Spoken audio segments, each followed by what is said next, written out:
This is Robert Kraft, and I'm coming to you live on SNNLive, and we're at the MicroCap Conference 2016 in Philadelphia, Pennsylvania. With me right now is Don Mosher from Hempco Food and Fiber, publicly traded company with the symbol HFF on the TSX Venture. Don, welcome to SNNLive. Thanks for having me. It's great to have you on our program. So for our audience, let's start off with an overview of Hempco. We're a vertically integrated hemp processor. So we buy from the farmer. We process hemp seeds into three products, either hemp nuts or oil and protein powder. And we've also launched a retail line. So we're one of only two vertically integrated processors in all of North America. And what's the history of the company, and where are you guys based? 15 years ago, it was a family business based in Canada. We grow hemp through contract with farmers in basically the Canadian food basket. Charles Holmes started the company along with his sister. He did it as a foodie.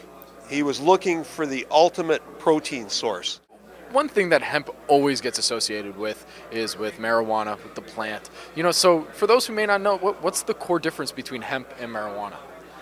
Industrial hemp has been used for thousands of years for fiber, but recently we started to use it for a food source. It's got less than 0.3% THC, whereas the active ingredient in marijuana that gets everybody high is running 15 to 25% THC in marijuana. Completely different plant.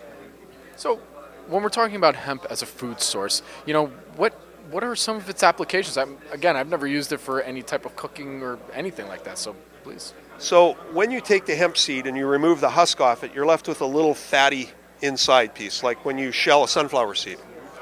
That is 30% protein as opposed to meat, which is 25% protein. It's got the perfect balance of omega-3s and 6s, all the essential amino acids, all the non-essential amino acids. So we make hemp nuts, and then we take the whole hemp seed and we cold press the oil out of it. And what's left over we turn into hemp protein powder. Okay, so the product then that you're selling, or the main product that you're selling, is what then? Is that protein powder? Three products. We put 50-pound bags on container ships and we ship them to Korea and Asia. A huge customer for us. The oil, for some reason, the Germans really like the oil, so we ship it to them in barrels. And the protein powder goes all over Europe and North America for putting in smoothies and things like that. So is there any type of, I'm sure you get this asked all the time, but is there any type of regulatory anything that you have to be worried about when it comes to shipping hemp and producing it? No, we had a problem back in 2004, and we sued the DEA and FDA, and we won. And since 2004, as long as the product's processed, so you can't plant it in the ground and grow it, there's no issue. No issues? No. Then another question I have then also is, how do you market your product? Is it they kind of find you online as to, who's producing some hemp type products? Is that usually how it is, or do you go out there and actively market? Right now, we've got a bottleneck at the processing. Demand far outstrips supply from us. So Korea, for example, has an insatiable appetite for hemp products. So most of our product is actually going to Asia right now, although we ship some down into the U.S. Canada is the largest consumer per capita of hemp products. And then, so you said that there is one other vertically integrated company doing what you guys are doing. So what is the market look like and the competitive landscape there? Well, you've got to understand it's a relatively small market right now. It's very recently a reemergence of the hemp industry, I like to call it. It used to be the largest industrial crop in the world, and then because of legal challenges, it died. There's only 100,000 acres planted in all of Canada, and we're the largest grower of hemp in the world. So compared to any other crop out there, it's minuscule. And what's your background? How did you get into this business? I was introduced to it in February by a former partner of mine that owned some of the private company, and they wanted to go public in order to launch a retail line.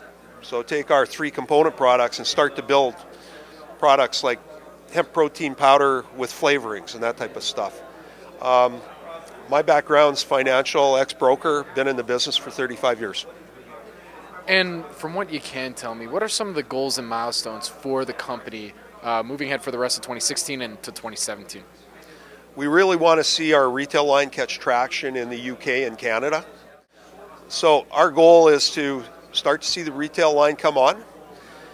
it'll flatten out our margins. The retail, we expect to see 40 to 60% margins. Our bulk line runs about 37%. And we want to build value into a brand label.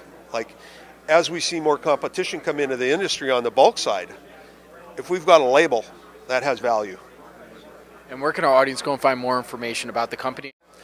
HempCanada.com. Go to the website. We should be able to supply you online shortly. In the UK, you can buy it on shelves, and it's just being launched into Canada right now. My name is Robert Kraft, and I'm coming to you live on SNNLive, and we're at the MicroCap Conference 2016 in Philadelphia, Pennsylvania. With me again is Don Mosher from Hempco Food and Fiber, publicly traded company with the symbol HFF on the TSX Venture. Don, thank you again. Thank you.